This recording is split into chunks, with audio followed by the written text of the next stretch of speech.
Alors, Mathias Ndong, bonsoir. Bonsoir. Merci d'avoir accepté l'invitation des Zana TV. Déjà, nous sommes en début d'année. Bonne année. Oui, bonne année à vous et à toute votre équipe. Merci. Quel serait déjà... Merci. Alors, quel serait déjà le vœu qui serait le vôtre pour cette année qui commence, qu'on puisse vous souhaiter? Et mon vœu, c'est que le Congo retrouve sa trajectoire habituelle, que nous allions tout droit vers le raffermissement de la démocratie, par la refondation de la gouvernance électorale et l'acceptation par tous d'une alternance démocratique en 2016. Voilà mon vœu le plus important. Voilà. En attendant que ce vœu puisse se concrétiser dans cette année, on va déjà avec vous faire un recap de l'année 2015. Quel a été le point le plus marquant pour vous pour cette année 2015 qui va se passer sur le plan politique? Sur le plan politique, d'abord, il faut dire que l'année 2015 a été marquée de plusieurs événements. Dans le dernier, le plus important qui a marqué les Congolais, c'est le coup de force, du président Sassou, le coup d'État constitutionnel, et le coup de force avec la convocation des élections en ce début d'année 2016. Ça a été vraiment l'événement le plus marquant. Bon, l'événement le plus marquant, c'est la mobilisation. Nous n'avons pas soupçonné qu'en 2015, notre peuple allait se mobiliser, comme il a fait le 27 septembre et le 17 octobre. 27 septembre à Brazzaville et 17 octobre à Pointe-Noire. Et si on peut ajouter le 18 octobre à Douili. Et à travers le pays, Ouessou et tout ça, ça c'était vraiment très important. Ça montre que le peuple congolais est debout, il est mobilisé, il est très attentif à l'évolution de son histoire. On va maintenant évoquer Mathias Ndong, cette année 2016. Elle a commencé déjà pour vous il y a quelques jours. Vous avez tenu une conférence de presse dans le cadre de l'ARD. Alors aujourd'hui, vous récusez en fait cette élection qui devra avoir lieu au mois de mars. Quels sont aujourd'hui pour vous les motifs qui pourraient faire que vous reveniez sur cette décision par rapport à la non-participation à l'élection présidentielle du 20 mars prochain?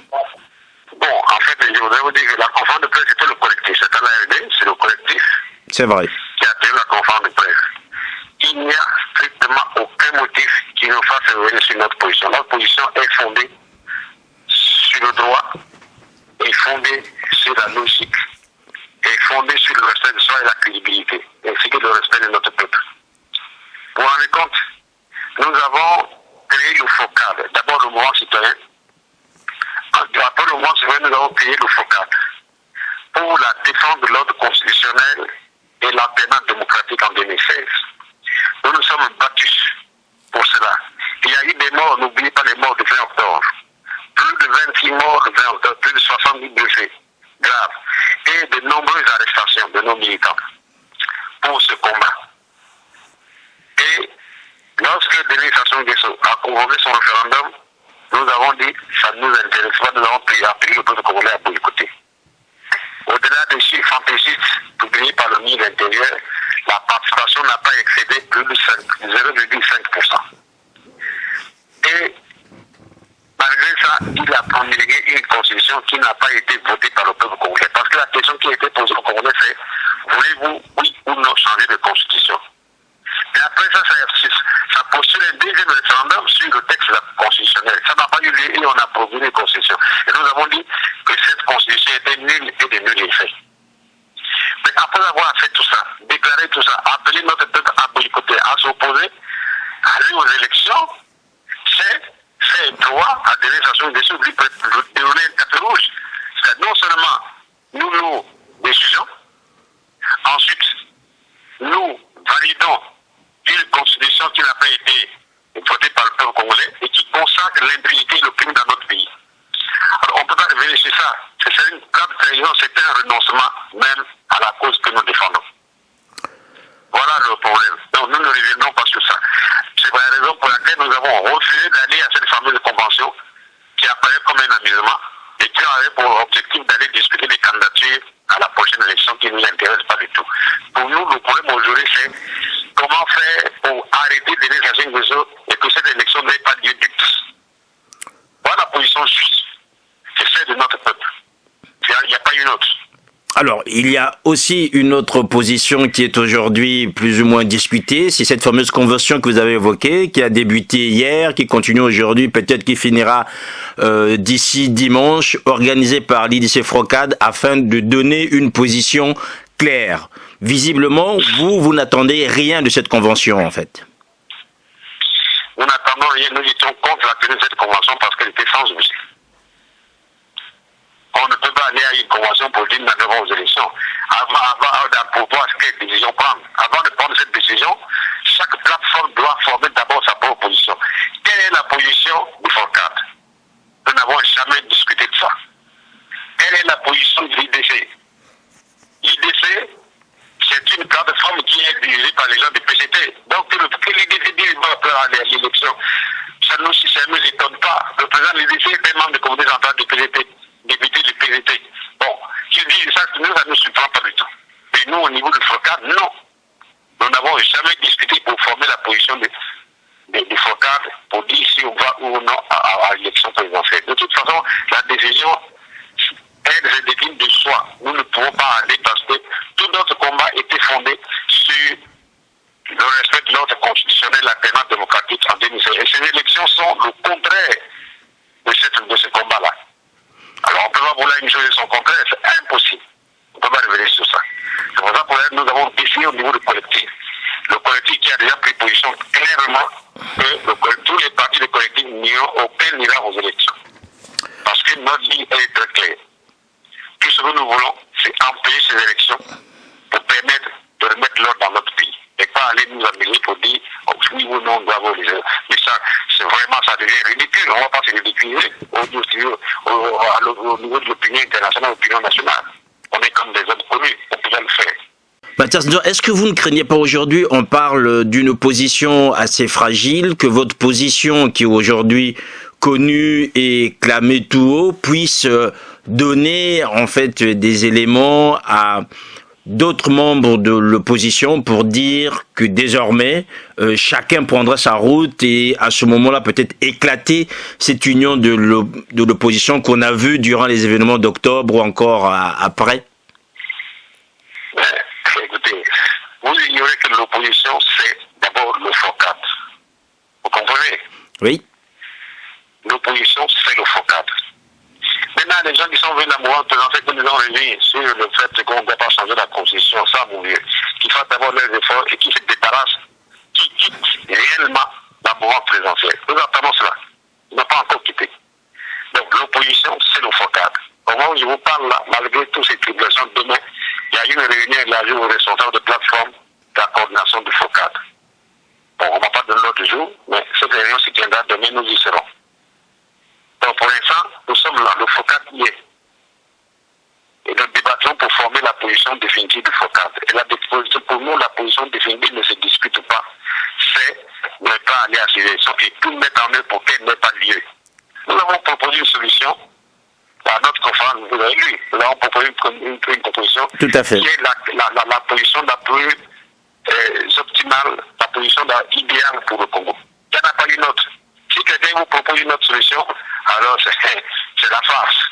C'est vraiment, j'appelle ça de la farce. Il n'y a pas une autre façon de sortir de la crise aujourd'hui que de passer par cette voie-là. Comment aujourd'hui, au niveau de l'UPRN, ces instances et notamment ces militants vont comprendre votre position? Est-ce que vous pensez l'expliquer d'une manière spécifique à vos militants, puisque le FROCAD, c'est aussi un ensemble de partis? Mais l'UPRN est sur cette position. Je vous informe déjà.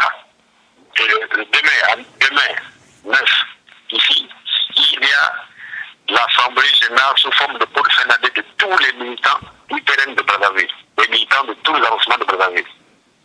Et comme on nous interdit toutes les salles, ça se passe chez moi. Il y aura au moins 2000 militants de l'UPRN qui seront réunis demain sur cette question-là. Notre position sur cette question est unanime.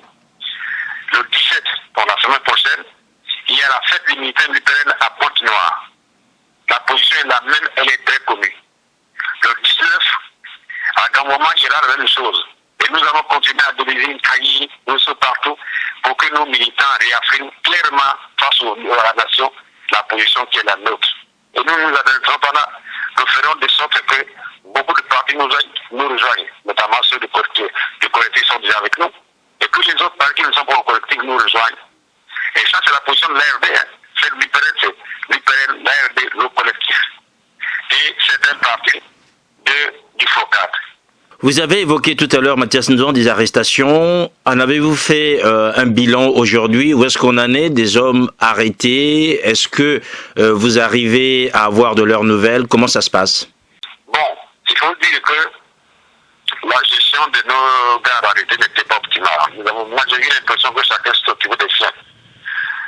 Par exemple, au niveau de l'UPRL, nous avons eu 13 militants qui ont été arrêtés, jugés et condamnés à 2 mois de prison, avec amende forte. Nous avons payé les avocats, nous avons payé les amendes, et les 2 mois accomplis, nos militants sont actuellement dehors. Bon, il y en a qui ont été arrêtés pour d'autres partis, d'autres plateformes. N'oubliez pas le cas, le plus patent, c'est l'arrestation de Paulin Makaya qui copie toujours à la maison d'arrêt de Brazzaville. Et ces arrestations continuent parce qu'il y a des enlèvements partout aujourd'hui. Et nous, au lieu de voir ça, nous nous intéressons à aller aux élections. Ce qu'il faut savoir se battre pour que cette tyrannie prenne fin. Et pour qu'elle prenne fin, Denis Sassou Nguesso ne doit pas avoir un 3e mandat. Nous avons dit qu'il n'y a pas de 3e mandat pour lui. Aller aux élections, c'est lui offrir un 3e mandat sur le plateau d'argent. Vous savez, je vais vous dire, le ministre de l'Intérieur, Moumoulou, vraiment, s'est enfermé avec son équipe à Evo pendant 2 semaines pour mettre en place les conditions de la victoire dès le premier tour de Denis Sassou Nguesso. La grande rumeur parle d'un taux d'élection de Denis Sassou Nguesso de 93%.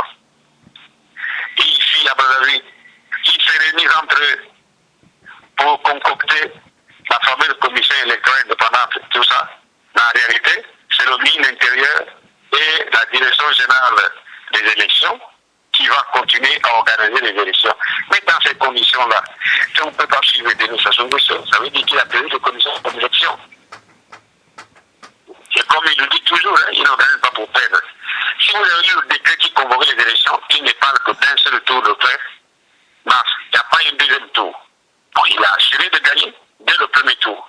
Pourquoi les gens ne peuvent pas comprendre ça? Nous, au niveau de notre parti, au niveau du PEN, tous nos militants comprennent cela. Voilà, Monsieur Nzon, merci et en vous souhaitant encore, s'il faut le dire ainsi, une bonne année et surtout bonne continuation du côté de Brazzaville.